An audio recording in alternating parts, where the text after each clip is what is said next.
his Master's Science in Weed Ecology from the University of Guelph in 2000, and his PhD in Weed Ecology from Cornell University in 2004.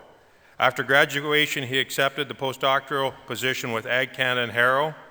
In 2006, he was hired as a weed scientist, ecologist at Harrow. Dr. Nurse currently has more than 60 peer-reviewed publications. He has served as editor-in-chief of the Canadian Journal of Plant Science and is currently an associate editor for the journal Weed Technology. Dr. Nurse's research program focuses on developing reduced-risk weed management strategies for vegetables and field crop growers. He is also a test site manager for the Federal Minor Use Pesticide Program. Join me in welcoming Dr. Nurse.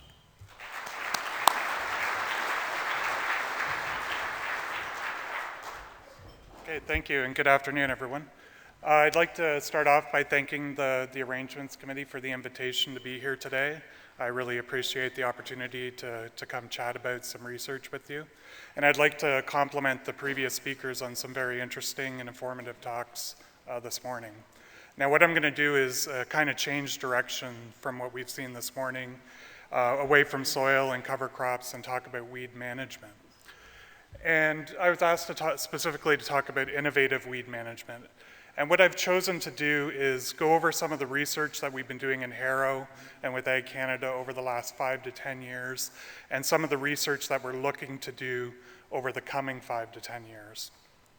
And I'm going to start with some very basic concepts about weed management, and I realize that most people in this room are going to be very, very familiar with these concepts, but I need to start there so I can show you how we've changed the way we're thinking about weed management and are trying to innovate that. And by the end of the talk, hopefully the big picture will be present to show how these little changes and in our thought process are going to help us improve weed management as a whole. So if we just look at the very basics of weed management, there's basically 3 types. You can do cultural, you can do mechanical, and chemical. The cultural is using the crop, either through planting dates, row widths, choosing your cultivar, using cover crops, those sorts of things. You can use mechanical, which is your tillage, flaming, mowing, and then there's your chemical, which is your herbicides. Now, all of these will work in isolation if you use them by themselves, but they're not going to last very long as a strategy. The weeds are always adapting, changing.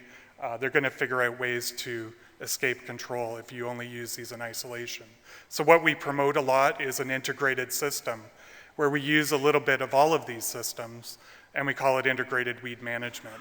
Now, what I'm going to talk about today is how we've built on integrated weed management to add more little hammers to the system to try and better control these weeds and make a more sustainable system. If we look at what we've worked with over the last 20 to 30 years, we've done a lot of work looking at weed thresholds. Those are the densities of weeds in the crops where you're going to get yield loss. If you're below those thresholds, you don't necessarily have to control them, but if you're above them, you need to control them. We have biologically effective doses. These are the lowest use rates for herbicides where we can still get 80 to 90% weed control.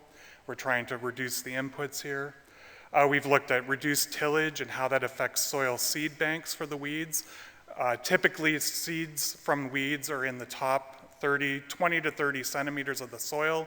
When we reduce the tillage, we can get those seeds to move up into the top 5 centimeters of the soil. So we get quite a dramatic shift in where those seeds are in the soil. And actually, I'm going to come back to the soil seed bank, and that's really what I'm going to talk about today, is trying to reduce the number of seeds that are going into that soil seed bank. We've looked at crop competitiveness, choosing cultivars that can outcompete the weeds, and this kind of feeds into weed seed predation. If we're moving seeds up into the top 5 centimeters of the soil, now they're exposed to rodents, birds, insects, and other factors such as freeze-thawing. So we can kill a lot of the seeds in the seed bank. And then at the University of Guelph, they've done a lot of work looking at plant canopy light interactions, specifically red to far red ratios. So they're specifically looking at early season weed control, and we know that very early in the season, even very small weeds are interacting with the crop, and that crop then changes its outlook on things and can dramatically reduce its yield from that early season interaction. So these are a lot of the areas where we've been innovative in integrated weed management in the recent past. Where do we go from here? Well, if you really take a look at those, most of those things have really focused on the crop. We're looking at using the crop to compete with weeds. We're looking at how the weeds affect the crop, how we can protect the crop. But we really kind of ignore the weeds themselves. And very little research has been done looking at the biology of the weeds and the ecology of the weeds. We don't know things such as when they emerge, why they emerge when they do, how much seed they set, why they reproduce when they do, what the dormancy level of those seeds is in the soil, how long they last in the soil, those sorts of factors. We know it for our most popular weeds, but for the majority of weeds out there, it's very surprising how little we know about them. And I think if we focus in on those factors and better understand the weeds, we can improve our weed control and our weed management strategies. And I'll touch on that throughout the talk. So as far as managing weeds, the industry is always coming up with new herbicide options, new crop traits, which is great. We need those new options, especially when we have herbicide-resistant issues. But it's not always the silver bullet. So we have to come up with other things that will complement that. So like I said, that's a better understanding the weeds. The most important thing that I think we need to look at is understanding the fitness of the weeds. When I talk about fitness, I'm talking about how the weeds reproduce and put progeny into the future generations. Also, weed responses to climate change. We have a lot of climate change going on. You've talked about droughts and flooding in the fields. How do weeds respond to that? It's surprising how they do sometimes. And one of the big things that we're trying to get into is what's called harvest weed seed control. And this is where we are trying to prevent any seeds from going back into the soil. So we have a couple very interesting things there. That also incorporates the last one, which is a weed puller. It's mainly used for organic systems, but we're looking at using it for resistant weeds as well. And then I have on there rapid sequencing. So I'll talk a little bit about some molecular biology that we're doing, where we're trying to develop some rapid tests in the field. Right now, if you have a suspected herbicide-resistant weed, we visit your field, we collect that plant, we need to take it back, grow it up to seed, collect that seed, grow another generation, spray it, collect that seed from any survivors, grow another generation, spray that again. That can take 6 months to a year before we can actually get back to you and tell you whether or not it's resistant. So we may not even get back to you before you've planted your crop the next year. What we want to do is come up with some systems where we can tell you within days or at least within weeks, so that maybe you can put a solution out there this season and have a game plan going forward for next season. So these are some of the things that I'm going to talk about. Now, why am I talking about these things and why do I think we need to focus on the weed rather than the crop? Is because weeds are very variable. They tend to adapt and evolve to situations, and whenever they can, they will escape control measures. So this is velvet leaf in corn. This is actually a case of where the weed developed a system to get around the herbicide application. Became a big problem. This is kudzu. This is an example of climate change and how that affects weed populations. This is in southwestern Ontario on Lake Erie. So kudzu's typically been a problem in the south US. It's gradually been moving northward. It's in Pennsylvania, Ohio. Now it's in Ontario. So it's expanding its range further and further north. And so we've done a lot of work on this population, just trying to understand how it's adapting to climate change and overwintering. And where it is, it does grow very rapidly. It will overtake the crop. It will overtake any trees in the area. So it's something that we really do need to be concerned about. And then there's always herbicide resistance, which is a big problem in the area. And when you get herbicide resistance, it can be a very hard thing to control if you don't have other systems in place besides herbicides. So this is actually glyphosate-resistant giant ragweed. It's a soybean field, but in this case, it's all giant ragweed. This is another soybean field. This is from the US. This is all Canada fleabane. And again, this is another glyphosate-resistant species we have in Ontario, and it can be a real problem. Down in the southern states, in the cotton and soybean growing areas, they have a real problem with Palmer amaranth, and it's devastating the systems there because it's resistant to glyphosate. And a lot of these weeds, we don't have other herbicides to control them because they're already resistant to those other herbicides. So that's where we need to come up with other mechanisms to control them. So how bad is the resistant issue? Well, if you go to the website weedscience.org, you can get all of this data yourself. It lists all of the herbicide-resistant weeds in the world, where they were found, what year they were found, and what they're resistant to. And you can also collect data and summarize data on this information. So what we did here is we looked at predicting how many resistant species we were going to have. And what this graph was doing was looking up to 2010, and it predicted that by 2014, we would have 158 different resistant species. This is to all the different herbicide modes of action. If we look at the actual data, we had in 2014, 150 herbicide-resistant species. So it was pretty accurate in its predictions. And it's also predicting that by 2020, we'll have more than 200 resistant species. Now, right now, the majority of these are actually glyphosate-resistant species. In the US alone, there's more than 10 resistant species to glyphosate, and worldwide, we have more than 30, and this is growing. So we need to be able to come up with mechanisms to stem this resistance problem and better control these weeds so we don't lose the use of glyphosate in our system.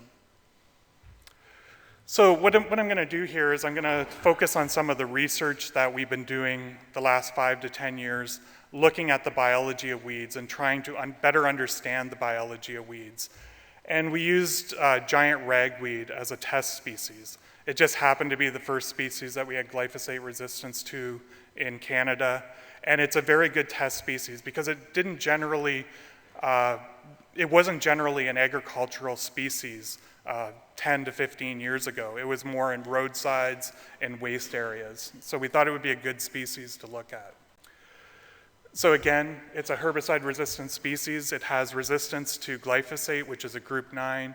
It also has group 2 resistance in Essex County as well as a combination of the two.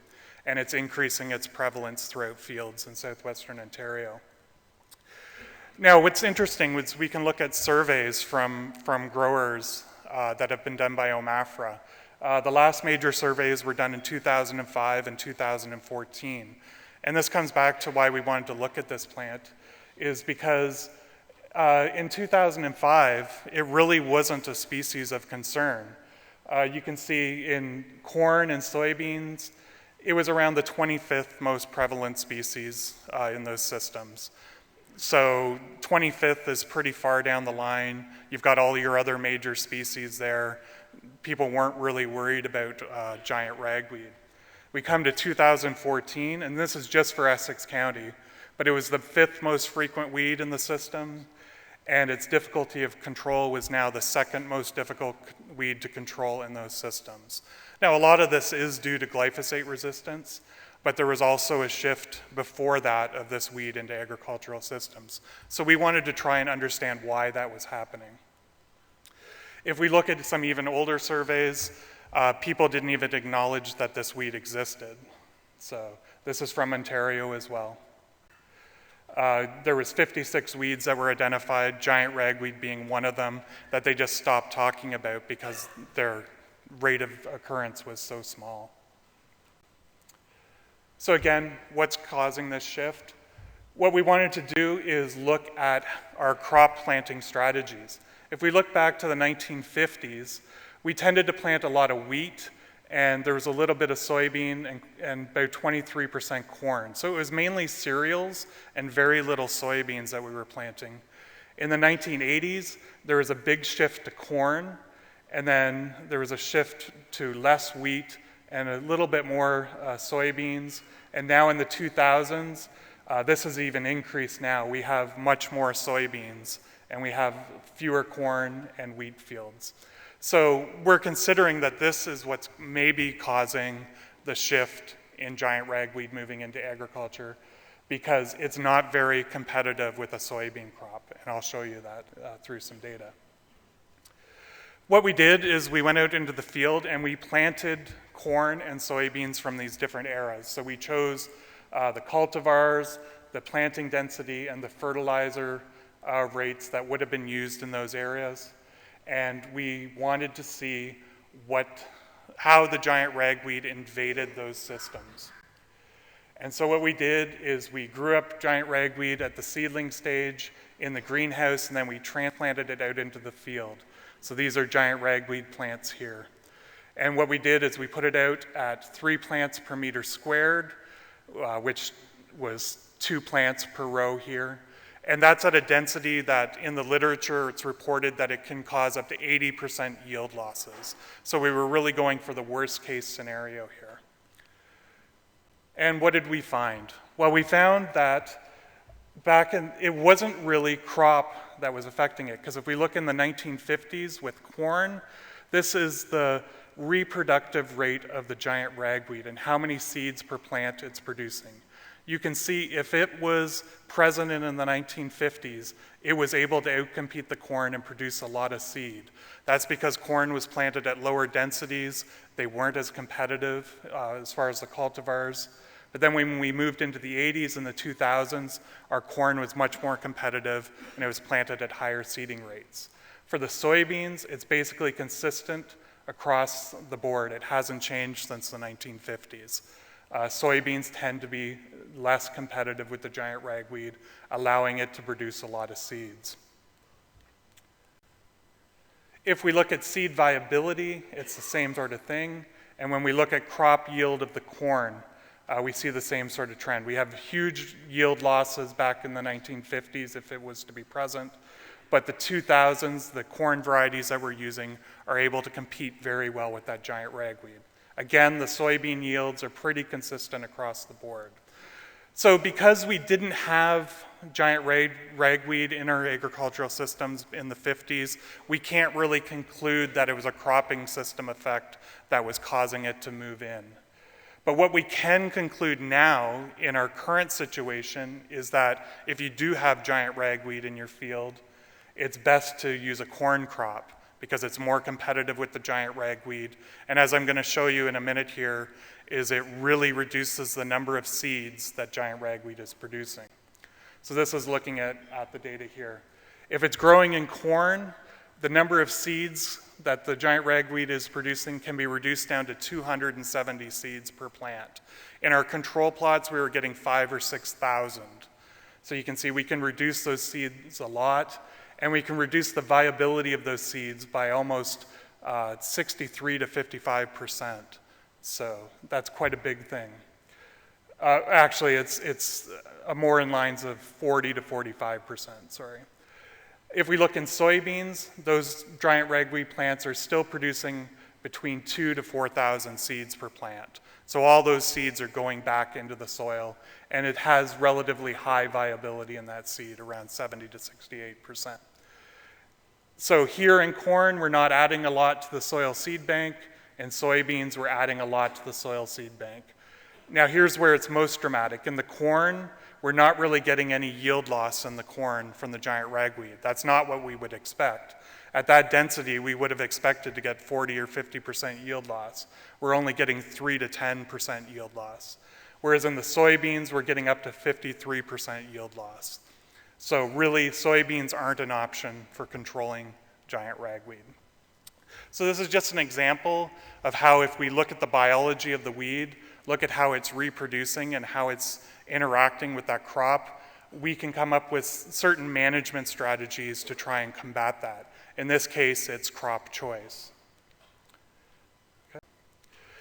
So what we wanted to do is keep looking at giant ragweed and continue to better understand its biology. So we put a graduate student on at the University of Western Ontario looking at the fitness of glyphosate-resistant giant ragweed.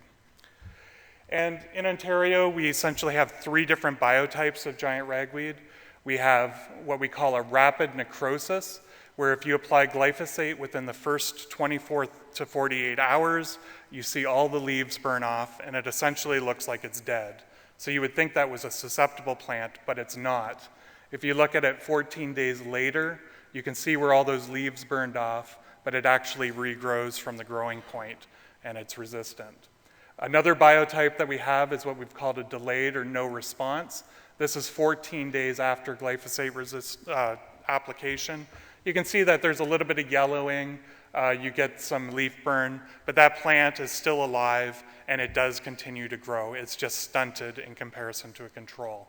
And then our third biotype would be the susceptible plants.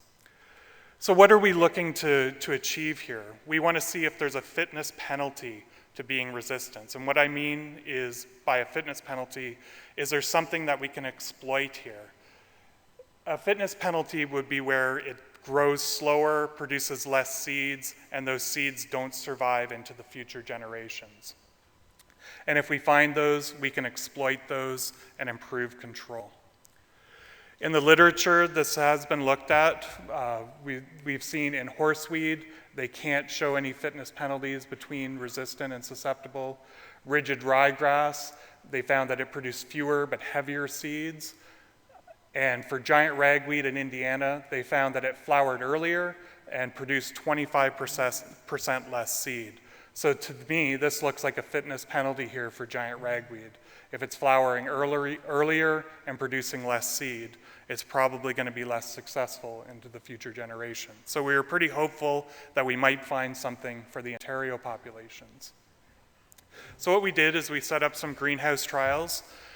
First, I should mention that we did trials at the Biotron at Western looking at climate change. We looked at elevating CO2, temperatures, and creating some drought situations. And what we found was that if the plant was resistant, it was actually more resilient to those higher climate change variables.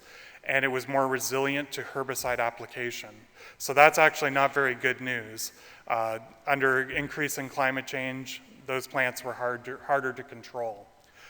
So what we wanted to do is do more studies under current conditions. So we did those at Harrow. We set up all the different biotypes in the greenhouse, and then we had to bag them all because we didn't want the different biotypes to cross-pollinate with each other. And what did we find? Well, we did find that there were some dramatic differences between the biotypes in response to being resistant or susceptible. Over here, you see this is your typical giant ragweed plant. You have a long inflorescence here and your typical leaves. Over here, this is the resistant individual. You can see the inflorescences are a lot denser. There's more seeds. It's taller. It has larger leaves. So we're seeing the exact same things under the current conditions that we saw under the climate change variables. We also, like in Indiana, we saw a delay in flowering, or actually earlier flowering. So when we looked at the number of spikes and buds, we see that there's a lot more immature buds versus our susceptible species here. And if we look at biomass, you can see that the resistant species are accumulating more biomass to the susceptible species. Again, this shows up in seed number. Those resistant plants had larger inflorescences. They had more seed in comparison to the susceptible. So this is concerning. This is suggesting that there is not a fitness penalty to being resistant, that they're actually more vigorous. So what we needed to do was go beyond this and look at seed germination. We know these seeds are going into the soil seed bank. How are they surviving in the seed bank and producing in future generations? So what we did is we did an analysis on germination, and this is the type of graph that you get. This is a cumulative germination graph, so you have percent germination of the seeds up to 100%, and then this is over time. So we looked at it for 14 days. So this kind of, the higher up the line is, that means the faster those seeds germinated, and the lower down it is suggests the number of seeds that germinated. So if we look at this top line here, the triangle, that's our susceptible species. And you can see that it is separated out from our resistant species. This means that those seeds are germinating faster and they have less dormancy and they're more viable than the resistant species, which germinated slower.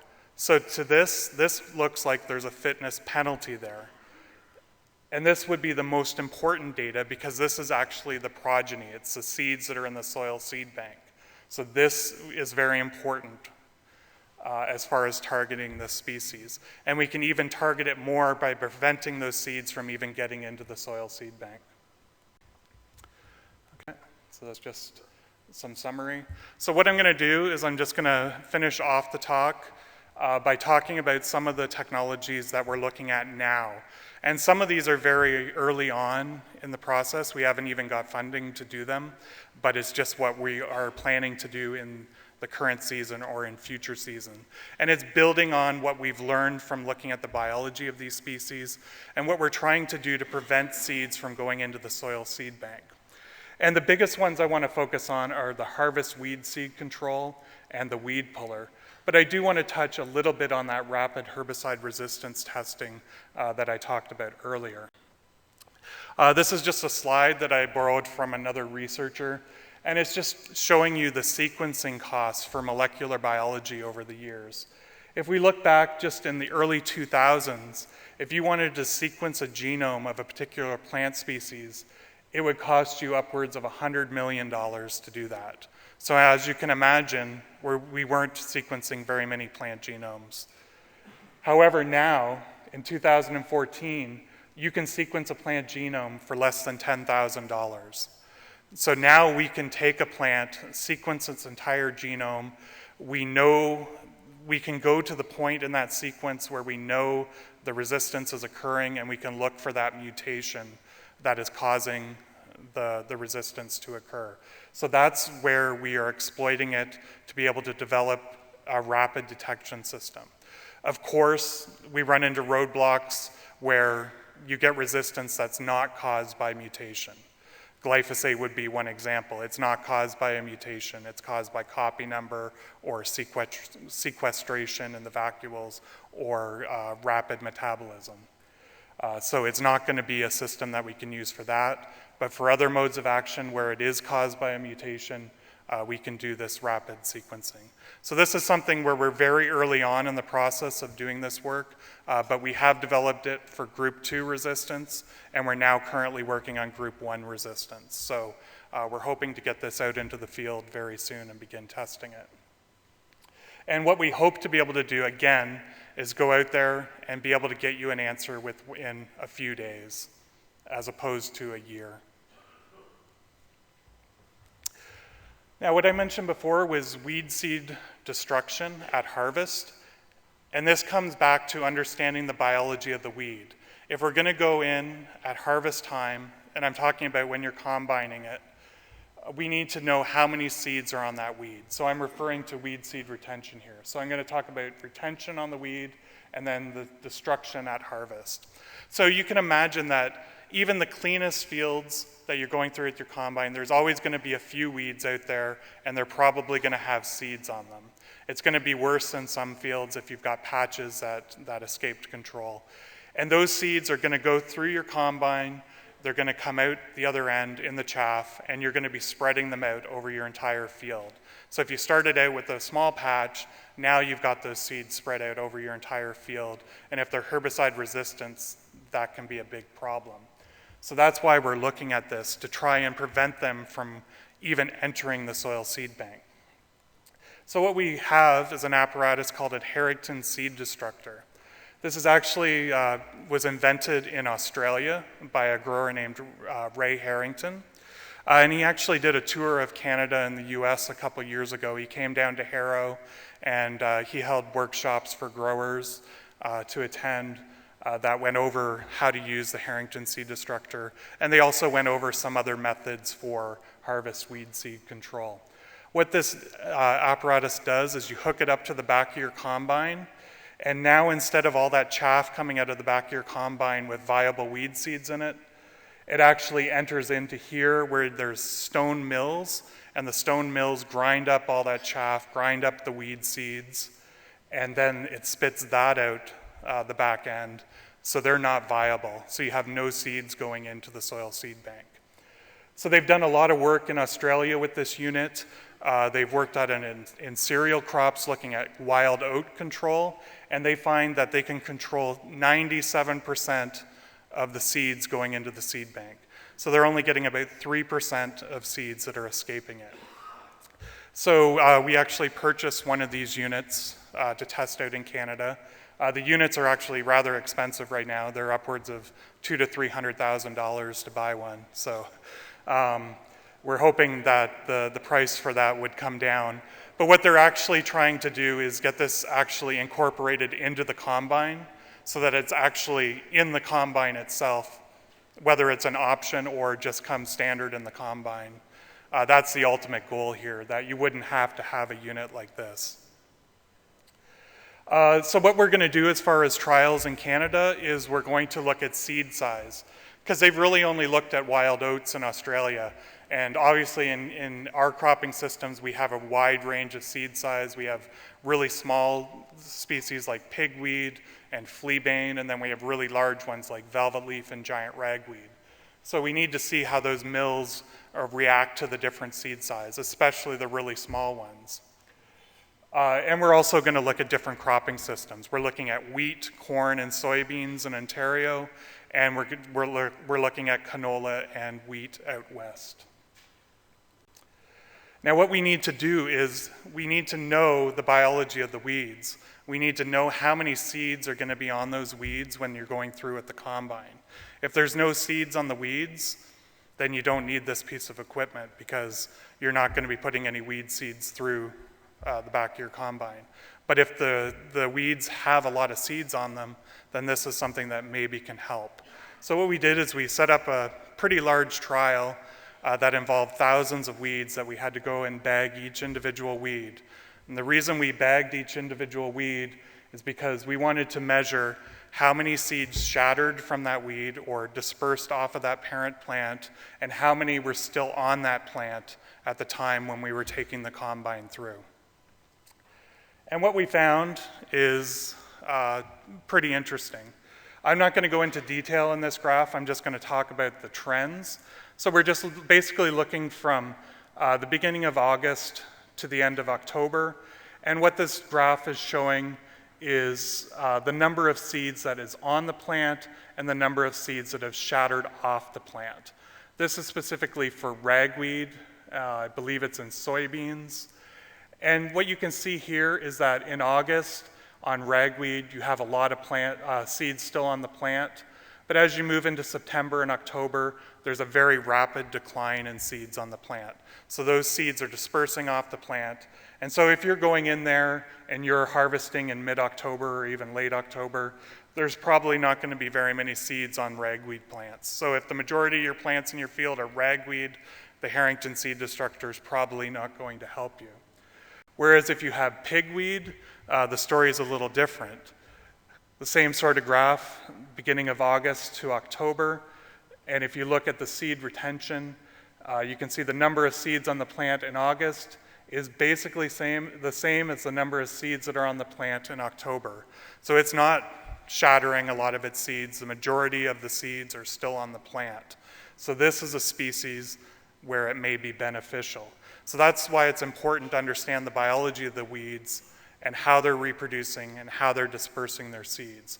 And the main goal here is to prevent seeds from entering the soil seed bank. If we can do that, we can work towards shifting the populations. The ultimate goal would be, if you have a resistant population, being able to manipulate the number of seeds going into the seed bank could shift that population from resistant back to susceptible, or even eliminate it if you get really good control like they're getting in Australia. Okay. The last thing I'm just going to touch on is another piece of equipment that we're evaluating at Harrow. We started this last summer. and we're going to do more work in the coming years. We're also doing this in Quebec. This is a piece of equipment that we purchased from a grower or entrepreneur in the US, and it's called a weed puller. They're actually promoting it for organic weed systems. They're promoting it in soybeans or bean crops, and really what they're doing is they're saying you can go through and pull out any of your weeds from that crop. Now the problem is the weeds have to be at least a foot above the canopy of the crop.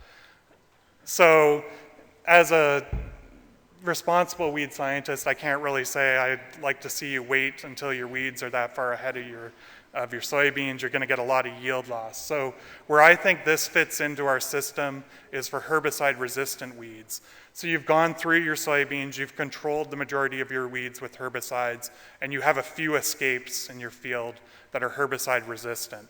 That's where I think this could come in, because now you could come in with the weed puller and actually pull out those weeds. So what it is really it's just hooked onto the front end loader of a tractor, and it's basically a tire system where those tires roll together, and as you move over the weeds that are above the canopy, it actually yanks them out by the root system.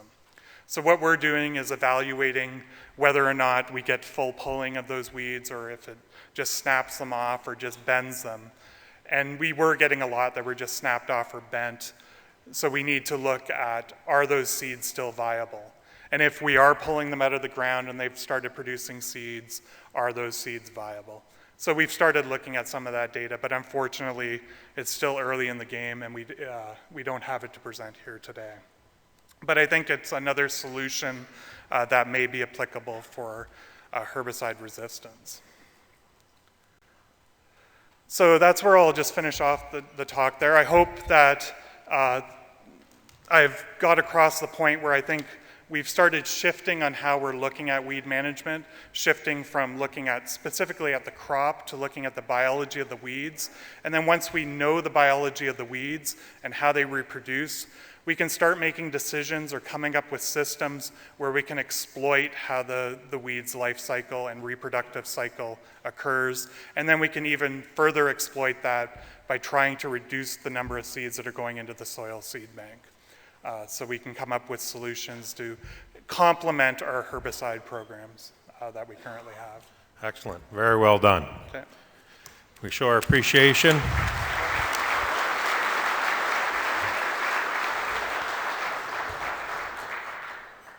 We've got a couple questions here for you.